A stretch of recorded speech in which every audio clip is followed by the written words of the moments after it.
బుద్ధి చెప్పడానికి ఈ కాంగ్రెస్ ప్రభుత్వంలో ఉన్న ముఖ్యమంత్రికి మంత్రులకు ఎమ్మెల్యేలకు ఏమాత్రం రైతుల మీద ప్రేమ లేకుండా కేవలం వాళ్ళ సొంత లాభాలు చూసుకుంటా సొంత ప్రయోజనాలే లక్ష్యంగా మరి అలా పాలన గాలి కొదిలేసి రైతులకు దాదాపు 2 సంవత్సరాల నుంచి యూరియా విషయంలో అవకతవకలు అందించకుండా సరైన సమయంలో యూరియా అందించకుండా మరి ఈ ప్రభుత్వం నిర్లక్ష్య వైఖరికి మరి నాడు బీఆర్ఎస్ పార్టీ ఆలోచన చేయాలి.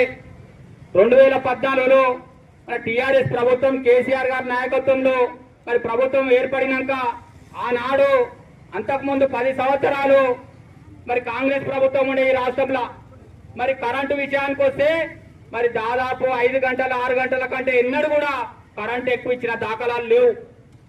మరి అదేవిధంగా మన ముఖ్యమంత్రి కేసీఆర్ గారు 2014లో మరి ముఖ్యమంత్రి అయిన తర్వాత రాష్ట్ర రైతాంగానికి రైతుల మేలు కోరి మరి వాళ్ళకు కరెంట్ ఇవ్వాలి, ఏ బాధపడైనా సరే వాళ్ళకు కరెంటు 24 గంటల కరెంట్ ఇవ్వాలనే ఉద్దేశంతో మరి ఆనాడు అనేక సంస్కరణలు చేసి పెద్ద ఎత్తున మరి 1000 కోట్లు ఖర్చు పెట్టి రైతాంగానికి మరి ఆనాడు 24 గంటల కరెంటు 2014 నుంచి మనం ఇవ్వడం జరుగుతుంది.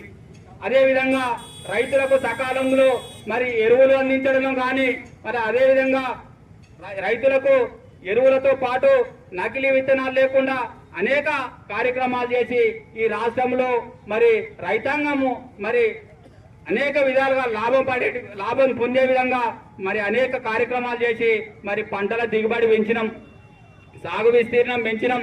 గతంలో సాగు విస్తీర్ణం చాలా తక్కువ ఉండే మరి ఈరోజు అనేక కార్యక్రమాలు చేసి పెద్ద పెద్ద ప్రాజెక్టులు కట్టి మరి మనం కార్యక్రమాల ద్వారా మనం సాగునీటి వ్యవస్థ తీసుకొచ్చి మరి మనం అంబులెన్స్ కు దారి ఇవ్వాలని కోరుతున్నాం. సాగునీరు అందించాలి, కరెంట్ ఇవ్వాలి, మరి అదే విధంగా నకిలీ విత్తనాలు లేకుండా మరి నాణ్యమైన విత్తనాలు ఇవ్వాలి, మరి అదే విధంగా రైతులకు సకాలంలో యూరియా అందించాలి, ఎరువులు అందించాలి అనే ఉద్దేశంతో మరి ఆనాడు మన ముఖ్యమంత్రి మన కేసీఆర్ గారు అనేక కార్యక్రమాలు చేసి రైతుని రాజుని చేసే కార్యక్రమాలు చేశాం. మరి ఇలా చూస్తున్నాం కాంగ్రెస్ ప్రభుత్వం వచ్చి 2 సంవత్సరాలు దాటిపోయింది. వాళ్ళకు పరిపాలన మీద పట్టు లేదు, పరిపాలన చేతనైతే లేదు. పోయిన సంవత్సరం యూరియా విషయంలో ఇబ్బంది అయితే మరి ఈ సంవత్సరం ముందు జాగ్రత్త పడాలి. మరి ఆనాడు కేసీఆర్ గారు ముందు చూపుతోటి మరి యూరియా సకాలంలో తీసుకొచ్చి ఎన్ని బస్తాలు కావాలంటే అన్ని బస్తాలు మరి రైతాంగానికి అందించిన చరిత్ర కేసీఆర్ గారిది. మరి ఇవాళ ఇది దొంగల ప్రభుత్వం వచ్చింది, దోపిడీ ప్రభుత్వం వచ్చింది. ఇవాళ ఇందిరమ్మ పేరు చెప్పి ఇవాళ ఒక రాక్షస రాజ్యం ఇవాళ తెలంగాణ ప్రాంతంలో నడుస్తుంది. ముఖ్యమంత్రికి సోయి లేదు, ఏమాత్రం పరిపాలన పట్టు లేదు, మంత్రులకు అసలు పరిపాలన మీద ధ్యాస లేదు. ఏమున్నా అలా సొంత పనులు చేసుకుంటా మరి ఈ రోజు రాష్ట్రాన్ని గాలి కొదిలేసిరు. మరి ఇలా రైతాంగం అంతా దిక్కుతోచని స్థితిలో ఉంటే ఇవాళ రైతుల సమస్యలు పట్టించుకోకుండా మరి అనేక ఇబ్బందులకు గురి చేస్తున్నాయి. కాంగ్రెస్ ప్రభుత్వానికి ఖచ్చితంగా బుద్ధి చెప్పాల్సిన అవసరం ఉంది.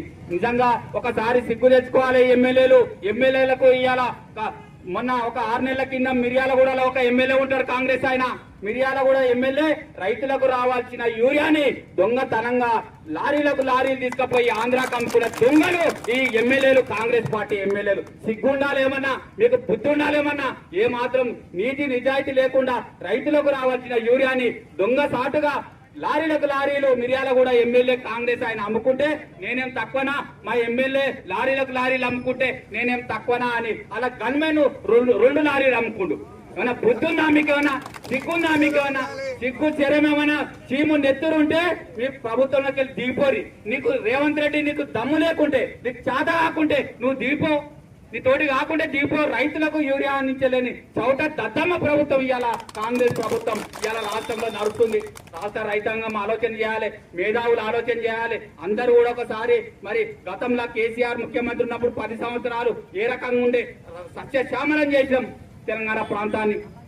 అనేక ప్రాజెక్టులు కట్టి సాగునీరు తీసుకొచ్చినాం, ఎన్నో కార్యక్రమాలు చేసాం. రైతులకు ఇబ్బంది కావద్దు, రైతులకు పెట్టుబడి లేక మరి వడ్డీ వ్యాపారుల దగ్గర తీసుకొచ్చుకొని రైతులు నష్టపోతున్నారు. రైతులకు పంట పెట్టుబడి సాయం అందించాలనే ఉద్దేశంతో ఆనాడు రైతులకు ఎకరానికి 5,000 రూపాయల పెట్టుబడి సాయం భారతదేశంలో ఏ ముఖ్యమంత్రి కూడా అందించలేదు. మన కేసీఆర్ గారు ఎకరానికి 5,000 పెట్టుబడి సాయం అందించి పంట కొనుగోలు కేంద్రాలు PSCSలు పెట్టి మన పంట కొనుగోలు కేంద్రాలు పెట్టి మనం అనేక కార్యక్రమాలు చేసి రైతుని రాజుని చేసినాం. ఇవాళ వ్యవసాయం గతంలో చూసినాం, 10 సంవత్సరాలు కాంగ్రెస్ ప్రభుత్వం ఉన్నప్పుడు వ్యవసాయం దండుగా అన్నారు. మరి కేసీఆర్ గారు వచ్చినాక వ్యవసాయాన్ని పండుగ చేసినాం. మరి ఈ రకంగా అనేక కార్యక్రమాలు చేసి 10 సంవత్సరాల మన టీఆర్ఎస్ ప్రభుత్వం ఎన్నో సంక్షేమ పథకాలు అమలు చేసినాం. ఒకసారి ఆలోచన చేయాలి. ఈ కాంగ్రెస్ నాయకులకు సీఎం రేవంత్ రెడ్డికి ఖచ్చితంగా బుద్ధి చెప్పే రోజు వస్తుంది. ఇవాళ రైతులు ఎన్నో ఆశలతోటి పంట వేసుకుంటే ఇవాళ సకాలంలో యూరియా అందించలేని దుస్థితిలో ఇవాళ కాంగ్రెస్ ప్రభుత్వం ఉంది. ఒకసారి మేధావులంతా ఆలోచన చేయాలి. ఈ రేవంత్ రెడ్డికి నిజంగా ఎట్లా తయారైందంటే ఈ ప్రభుత్వము దున్నపోతు మీద వానవర్తి ఎట్లుంటుందో ఈ కాంగ్రెస్ నాయకుల మీద, ఎమ్మెల్యేల మీద, ఎంపీల మీద, మంత్రుల మీద, ముఖ్యమంత్రి మీద దున్నపోతు మీద వానవడ్డట్టే ఉంది. వాళ్ళకి చలనం లేదు, ఏ మాత్రం సోయి లేదు. పరిపాలన గాలి కొదిలేసి ఇలా రియల్ ఎస్టేట్ వ్యాపారం చేసుకుంటా కోట్లు సంపాదించుకుంటా ఇలా రాష్ట్రాన్ని మొత్తం ఆగమ్య గోచరంలో పడేసి ప్రజానికాన్ని పట్టించుకోకుండా మరి ఇలా ఈ రకంగా ఒక అన్యాయంగా అక్రమంగా ఈ ప్రభుత్వం నడుస్తుంది. కాబట్టి ఖచ్చితంగా ఈ ప్రభుత్వానికి బుద్ధి చెప్పే రోజు వస్తుంది. ఈ ఎమ్మెల్యేలకు బుద్ధి చెప్పాలి, ఈ ఎంపీలకు బుద్ధి చెప్పాలి, ఖచ్చితంగా ఈ మంత్రులకు బుద్ధి చెప్పాలి. ఖచ్చితంగా ఈ రేవంత్ రెడ్డిని కొండారెడ్డి పెళ్లి దాకా తరిమి కొట్టే రోజు దగ్గరనే ఉంది. బిడ్డ, నువ్వు లెక్క మాట్లాడుతున్నావు. కేసీఆర్ అనేది దమ్మ అనేది. కేసీఆర్ దాంట్లో నువ్వు ఎంత?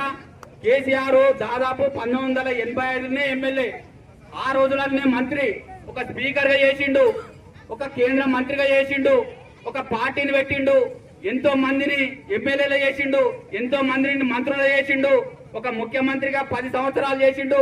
అంత పెద్ద సీనియర్ నాయకుని పట్టుకొని ఇష్టం వచ్చినట్టు మాట్లాడుతున్నావు. నీ ఆటలిగా దాగవు బిడ్డ.